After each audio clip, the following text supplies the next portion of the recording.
Bura Alkatrazdır. Dünyanın ən təhlükəsiz, qaçılması qeyri-mümkün olan adalar həbsxanası. Ətrafı buz kimi soyuq sular, ölümcül akulalar və güclü axınlarla əhatə olunub. İdarəçilər deyirdi ki, buradan sağ çıxmaq qeyri-mümkündür. Amma 1962-ci il iyunun 11-də gecənin qaranlığında 3 məhbus hamını şoka salacaq bir planı işə saldı. Onlar sadəcə bir qaşıqla divarı deşdilər. Çarpaylarına sabundan düzəldilmiş saxta insan başları qoydular və okeanın qaranlığında yoxa çıxdılar. Bugün Alkatrazın heç yerdə eşitmədiyiniz ən qaranlıq sirlərini açırıq. Alkatraz sadə bir həbsxana deyildi. Bura Amerikanın ən qəddar, ən açıq göz və digər həbsxanalardan qaçmağa cəhd etmiş cinayətkarlarının son dayanacağı idi. Al Capone kimi mafiya başçıları belə burada saxlanılırdı. Hər məhbusa bir gözətçi düşürdü. Gün ərzində tam 12 dəfə sayım aparılırdı. Amma bu ciddi rejim 3 nəfəri qorxutmadı. Frank Morris və Connie Clarence Englin qardaşları. Frank Morris dahi səviyyəsində cinayətkar idi. O, həbsxananın arxasındakı köhnə və baxımsız ventilyasiya tunelini kəşf etdi. Bu tunel onların azadlığa açılan yeganə qapısı ola bilərdi. Amma qarşılarında böyük bir problem var idi. Beton divarları necə deşəcəkdilər? İnanılmazdı, amma onlar divarı deşmək üçün həbsxana yeməkxanasından oğurladıkları adi polad qaşıqlardan istifadə etdilər. Bəli, sadəcə qaşıqla. İşlərini sürətləndirmək üçün cuzdan və ya tozsoran mühərrikindən kiçik bir drel düzəltməyi də bacardılar. Səs çıxmasın deyə yalnız həbsxanada musiqi saatı olanda, yəni hamı akkordionda və ya gitarada yüksək səslə çalanda divarı qazmağa başladılar. Hər gecə santimetr betonu sökürdülər.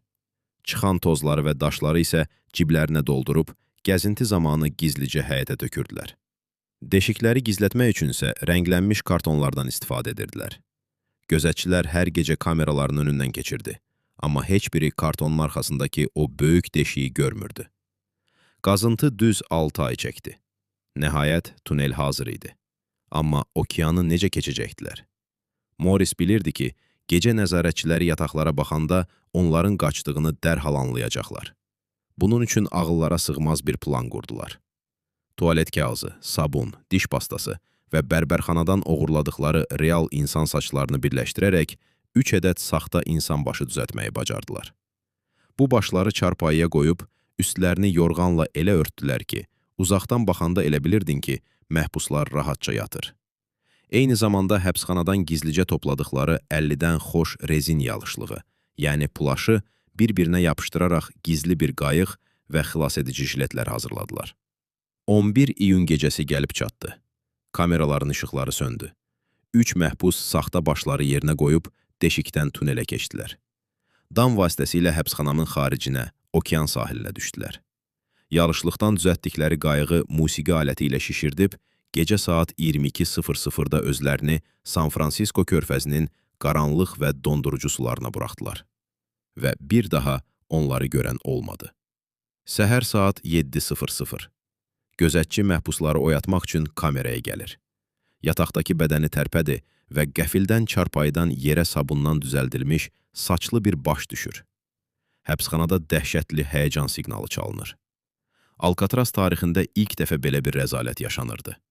FBI, ordu və polis dərhal ayağa qalxdı. Günlərlə davam edən axtarışlar heç bir nəticə vermədi. Okeanda sadəcə bir neçə yalışlıq parçası və məhbusların şəxsi əşyaları olan bir çanta tapıldı.